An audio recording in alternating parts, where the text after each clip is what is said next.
உனக்கு எதை செய்யவும் தைரியமும் இல்லை. உன்னால் எந்த டிராகனையும் வசியம் செய்யவும் முடியாது. இளவரசி பிரியங்கா தனது டிராகன் மீது அமர்ந்தபடி இளவரசன் சத்தீஜை கேலி செய்து கொண்டிருந்தார். பிரியங்காவின் கடுமையான வார்த்தைகள் அம்புகள் போல சத்தீஜின் இதயத்தில் தைத்தன. இளவரசன் சத்தீஜ் தனது தலை குனிந்து அமைதியாக கேட்டுக் கொண்டிருந்தான். அப்போது அவனது மூத்த சகோதரி அமிர்தா முன்னே வந்தார். நீ யாரிடம் பேசுகிறாய் என்று நினைவிருக்கிறதா? இவர் 10ஆம் நிலை சக்தி கொண்டவர்.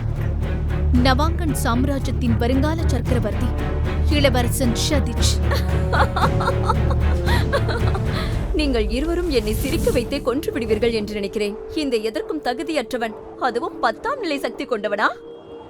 இவன் பூஜ்ய நிலையில் உள்ள 5 வயது குழந்தையைப் போல் உள்ளான். அவளுடைய இந்த பேச்சை கேட்டு அமிர்தாவும் அமைதியானாள்.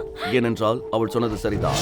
சதீஜ் 10ஆம் நிலை சக்தி கொண்டவனாக இருந்தாலும் இப்போது அவனது எல்லா சக்திகளும் பூஜ்ய நிலைக்கு வந்துவிட்டன. மேலும் வருங்கால சக்கரவர்த்தி, அதுவும் நவாங்கன் சாம்ராஜ்யத்தின் சக்கரவர்த்தியா? அந்த சாம்ராஜ்யமே இப்போது இருக்கிறதா இல்ல? நெருப்பு டிராகன் அதை முழுவதுமாக எரித்து சாம்பலாக்கி விட்டதே. அப்படியானால் உங்கள் சக்கரவர்த்தி யாரை ஆளப் போகிறார்? கருகி போன சாம்பல் குவியலையா? முழு வீடியோவை பாக்கெட் FM தமிழ் யூடியூப் சேனலில் கண்டு மகிழுங்கள்.